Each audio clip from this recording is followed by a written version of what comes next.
If you like defense, and more defense, you're in for a treat tonight. This is my NCAA championship, Texas Tech versus Virginia, final scouting breakdown. I'm going to show you why I'm picking the under. I'm picking a very low-scoring game. Make sure you're following on Twitter at ScoutWithBryan, where I've posted a whole bunch of content already today to get you ready for the game. And if you need a little bit more, I'm going to break down right now exactly why I believe this game will be a defensive slugfest, why I'm looking forward to watching it and seeing two great defensive teams battle it out, and looking at a couple of the strategy and tendency things that the teams will look to take advantage of. Let's check it out. First of all, you've probably heard a lot about mover blocker or sides, or as I call it in the NBA, over-under action, which is the main offense that Virginia runs. Let's take first an in-depth look at that. They do a phenomenal job running it. Basically, the offense is all just read and react. The whole premise of it is just guard handling the ball up top. The bigs, who are called the blockers, are constant screen setters, and the guards are the movers, the two guards who don't have the ball, at least for the time being. And aside from that, it's pretty much constant continuity and movement, and it just keeps on repeating and repeating and repeating, and that's how they go constantly 30 seconds into the shot clock. It's the same offense the Portland Trail Blazers run. You might have seen in my video. It's a great NBA-style offense. It's incredibly deliberate. They wear you out. They run it to perfection. So basically, the whole thing is guard just comes off a pin down, and then the opposite guard keeps coming off a pin down as well, as the guy who makes the pass comes off a flare. So first decision you have to make is, how are you going to play these flare screens? Are you going to chase over the top of them, or are you going to shoot the gap like they do here? Personally, I like shooting the gap, because if you chase over the top, that means this guy could have a layup going to the rim on this pass that they do make a decent amount from here. By shooting the gap, you allow him to pop back, but Auburn here would have just had to realize either we're switching this or we're not on the pop back. I think there's no need to switch it, because this defender can probably just shoot the gap right here again and stay with his man. Instead, Auburn gets mixed up here. Two guys jump towards the ball, and that's when Virginia's at their best. When two guys are on the ball, they move it willingly. They're unselfish. They make plays for each other. Here we see it again. They're phenomenal at changing their pace, always setting up their cuts. You see Hunter underneath, stopping and starting. That's what you got to face all game. And you see Jerome up top, he's doing the same thing. So he comes off this flare screen. You see here they chased over the top. So for a second, Jerome might have had that layup. And then, like I said, it just turns into floppy action, over, under, whatever you want to call it. Shooters coming off constant pin downs. So then, after the flare screens, your next choice is, how are you going to play these down screens? Right here, this is what we call a down screen. So you can either switch it, you can trap it, or you can just help a little bit with the big like Purdue does here. We call this helping up the line, which is pretty good because now we don't have two guys on the ball, and it gives the guy chasing the ball enough help to get back to his man. Virginia, though, does such a good job. Like I said, it's constant continuity. So the guy who makes the pass is always going to get a flare up at top, which means that when the defender comes in here to help for a little bit, he's getting a flare screen. So he can't stay in to help too long, because if he stays in to help and really gets screened off, then they kick it out right here for this shot. It's an incredibly disciplined offense. They run it exceptionally well. And they pretty much know how to get whatever look they want out of it at this point. And then they just keep running. So, like I said, they come off the flare. The other downside to not shooting the gap and chasing over the top is, then they'll usually just keep going and sprint out the other side and come off this big. So if you're a step behind, they're great at hitting these passes, putting it down, attacking. And when the ball goes in the post, it's not over either. They're still in constant movement, even when the ball goes into the post. As you see Clark continue his cut. Great job recognizing and helped by Auburn there. Pin down. Pin down. over the top. You see him shoot the gap and shoot the gap again. That's how I would play it. That's what I think Texas Tech should do on that. Now, the pin down's a different story, because if you shoot the gap on that, they're really good at reading this bump fade and popping back for a corner three. So on the pin down, you probably want to, first of all, stay attached to the shooter better, stay on his outside hip, and lock and trail, and try to stay with him, and if you need to, you can shoot the gap late. Here, the defender is so far disconnected and really telestrates from the beginning that he's going to shoot the gap, that Clark's able to read it quickly, the screener's able to change his angle, the passer's able to read it and deliver a perfect pass, and they're able to get an open three.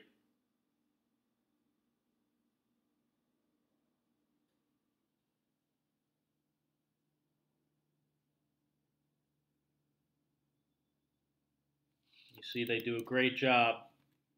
So we run this back.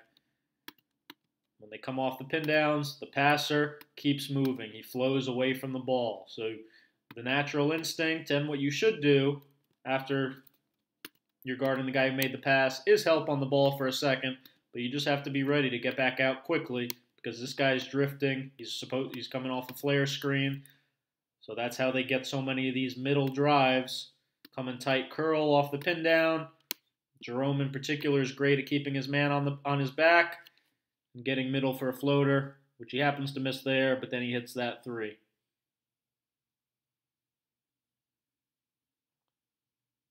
We know Texas Tech's going to put great pressure on the ball like Auburn was there. And then this is the danger right here. This you can't have.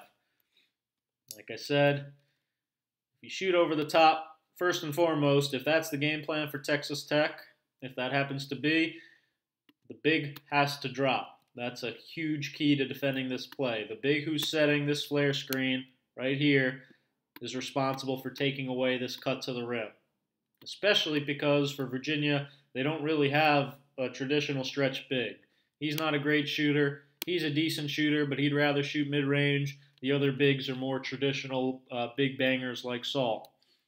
So right here, there's no excuse. You're the big man right here. There's no reason to be up here attached to your man. Drop and protect and take away this layup because Virginia will find it and they will get it if you leave it open.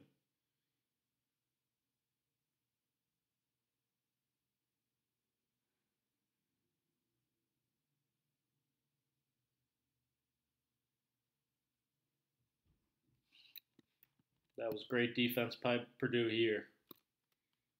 As they chase the whole way through, you see him locking and trailing, not shooting the gap. Big gives help. And then this is another key principle. To beat Virginia, to slow them down offensively, you basically just have to rely on your principles. They're not going to run the same exact movement style every single time. They're going to try a lot of different wrinkles, a lot of different options. You have to rely on your principles. So, for example, here, great help by the big, helping up the line again, having active hands, and then you have to have big-to-big help often. So the guy guarding Diakite right here is the opposite big.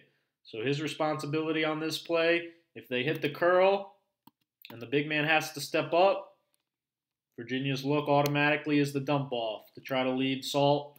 Since they got trapped right here coming off this pin down, try to lead Salt to the basket for a layup. So the only way to take that away is with the opposite big. Opposite big does a great job here recognizing, seeing it, getting there, getting a hand on the ball, creating a turnover.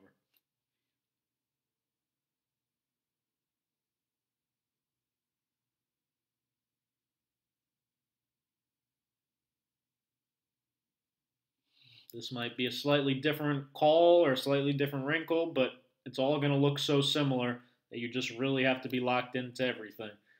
This is what I was talking about the flares.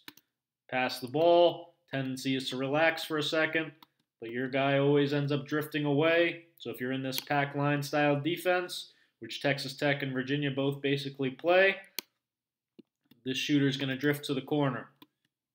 And if they set a good flare screen right there, there's nobody there to cover it. Texas Tech has to be locked in their coverage. Now, though, all that being said, here's why that's not really going to matter. Texas Tech switches just about everything. You see here Michigan State running what's kind of a similar action. Coming off pin downs, you see them switch, and switch, and switch. They have interchangeable bodies, 5 really good defenders, all with good size and strength, who are able to switch basically everything. Here, this is exactly floppy, basically, very similar to what Virginia ends up ultimately running. Switch, switch, and you see guys try to post up. They do a great job fighting in the post, battling for position, trying to front the post. And all their guys, like I said, are pretty interchangeable. This is why everybody's going to have a hard time scoring tonight. Texas Tech does a great job putting pressure on the ball. All their guys are in phenomenal stances. They're all where they're supposed to be. They're all tough and physical. I think they're going to switch all the mover blocker stuff and make it really hard for Virginia to find good stuff out of it.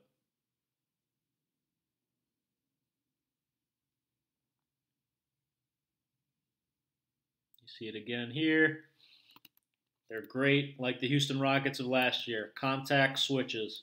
When guys come together to make screens, they pass it off, they communicate, you see them pointing. When they touch on the screen, automatic switch. Here they got messed up for a second, so they had a smaller guy guarding a post up that I guess they didn't exactly want. But you know what, they do a phenomenal job also. Like a good pack line defense, they really, really collapse on the post. Virginia doesn't have a lot of great post players. Hunter's probably their best post player. He's a little bit undersized, and his game's more of a face-up. He also doesn't do a good job handling pressure in the post. I promise you, if he has a mismatch or if he gets going at all, if he catches the ball in the post, they're going to send help just like this and make it really, really hard to pass out of it.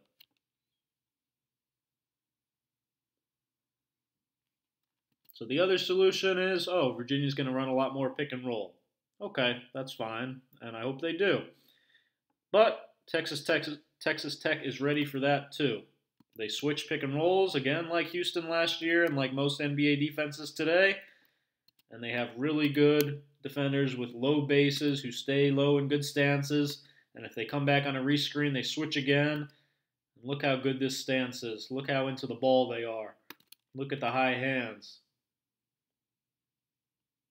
Look at them getting on the floor. That's a tough, rugged defensive team. Now let's talk about the pack line a little bit. Obviously, that's what Virginia's famous for. How do you beat that? Well, there are ways. Virginia's going to give up a few more threes because they do come in to help on penetration. Like you see here, most teams don't leave the strong side like this.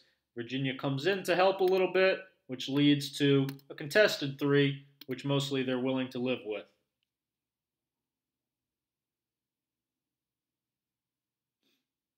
One weakness I did see in Virginia, at least in watching their last few tournament games, they do struggle a little bit in transition defense. I know the numbers might not back that up over a whole season, but they had a few moments, especially against Auburn, where they were really, really attacked and slow getting back and building a wall in transition. And guys were able to attack and drive right through the middle. Their transition defense, obviously, tonight will have to be completely locked in.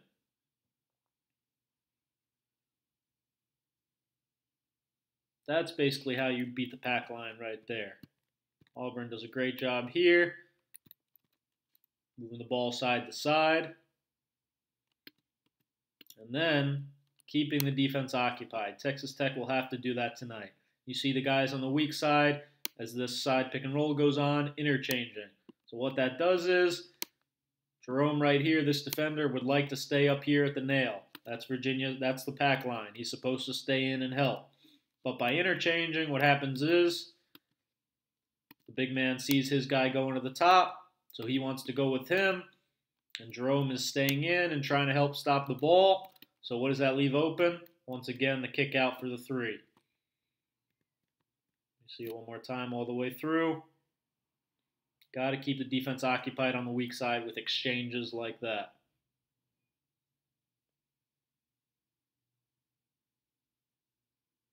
Then you can also try spreading the floor. Even though they are a pack line, they don't switch a whole lot. Not like Texas Tech. They like to keep a man on a man. They hedge pick and rolls. So actions like this, it's kind of like a little decoy of a brush. They keep the floor spread, they attack, and even though Virginia's in pretty good pack line, they're in pretty good elbows and boxes, Auburn does a great job here having the big man in the dunker, having the floor spread, and when they're able to get middle penetration, as soon as this big man steps up, it's an automatic lob to the rim. That's definitely a look I would think that Texas Tech will try to get further lob guys and athletic bigs a couple times tonight.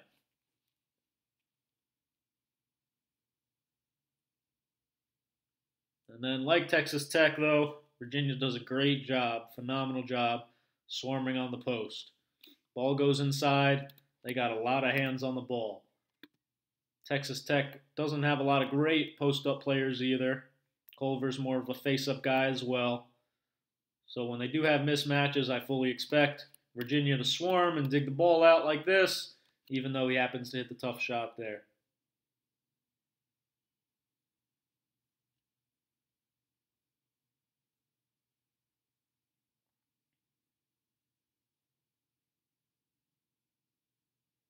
They're just relentless. They swarm to the ball. They're tough. They're physical. You see again, pick and rolls. They switch. Their bigs stay down. They show their hands. They're in good stance. They really, really pack it in. Both teams do. I think Texas Tech even might do it a tiny bit better. The one area they're susceptible, they get out and extend a lot more than Virginia does. Virginia tends to play inside the three-point line, allow these passes out here. Texas Tech gets out and really tries to deny sometimes, put a lot of pressure on the ball. Virginia will definitely have to do a good job tonight of setting up their cuts like you see Henry does here and back cutting. That's what's going to be open. If they can continue to move and set their man up and back cut, they're going to have that look a couple times. And Texas Tech will be there and try to come in and draw charges, but they were too late there. The other really distinguishable thing about Texas Tech's defense is they really want to keep the ball out of the middle.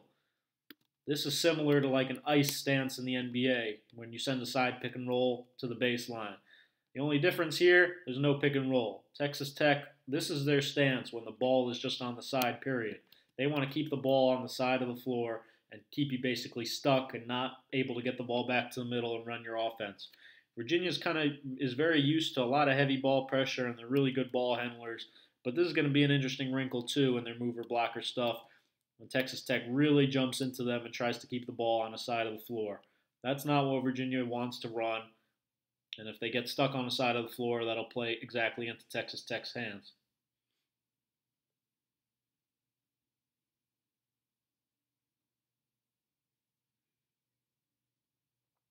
Look again how low they stay in the stance. Look how low and good that stance is on the ball. That's what they teach. You see the coach, the enthusiasm, everybody on the bench clapping it up, ends up resulting in a moving screen. They do a phenomenal job with their ball pressure.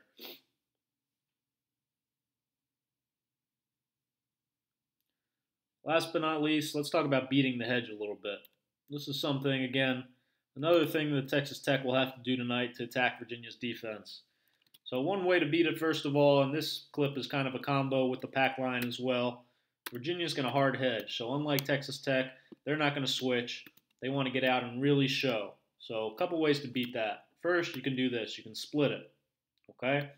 Splitting it here, and then you also see the result of the pack line, this guy being in the paint, which results in a kick out for a wide open three.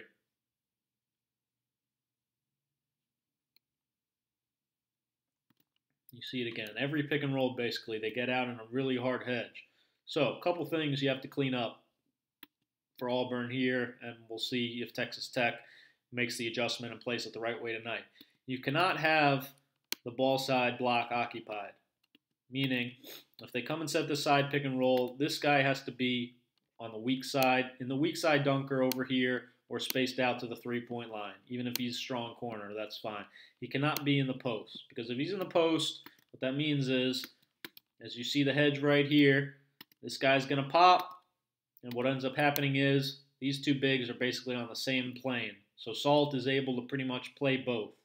He's able to stay in between them, and if this pass happened to go here, Salt could get out and rotate while Hunter has enough time to get back to his. You really have to be disciplined. Get out of there. Be on the weak side dunker. And then flash to the middle and eat up space. If you just stand here like this is too easy. They're able to guard two guys with one defender right here.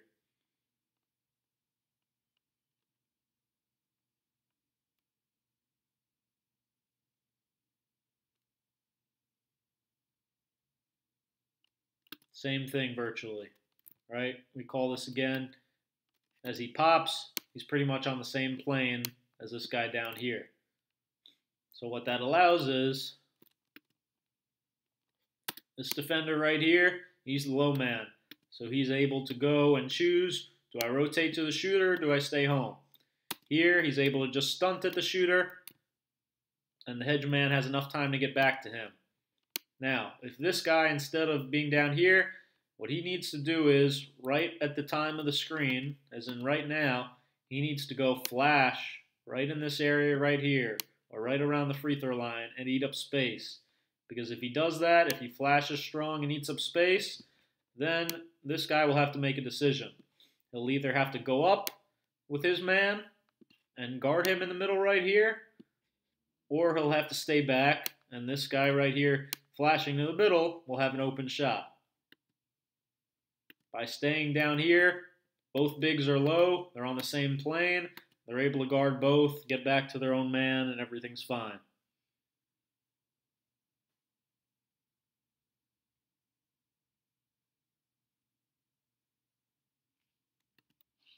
You see it again here, same plane. You're allowing Virginia to hedge, this guy to play in between both. This big needs to get up and get in this area right here. If he's in this area right here, again, this defender has to make a decision. Right now, there's no decision to make. He's able to play zone right in between these two guys. If he does his job and gets up here, once again, they're either going to have this shot wide open or they're going to have this area wide open right here.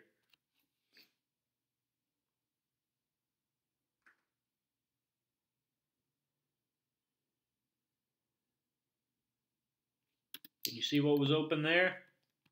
I'll run it back.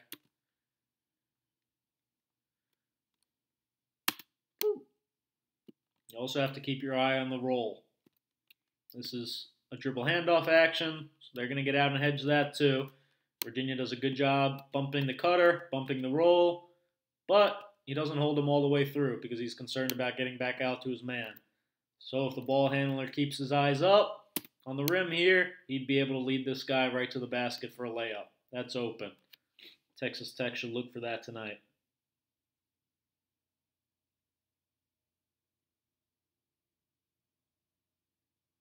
Another way you could beat it with slips. And by doing that, the best way to do it is by keeping your offense high in kind of this 4-high type set, Princeton offense type set.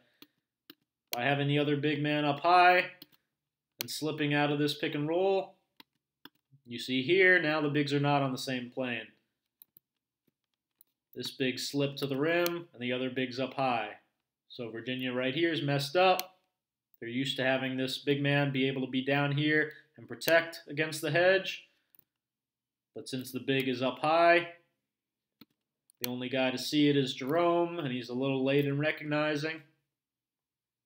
And he has to foul at the basket. Here's a great example of Virginia on offense doing it the right way.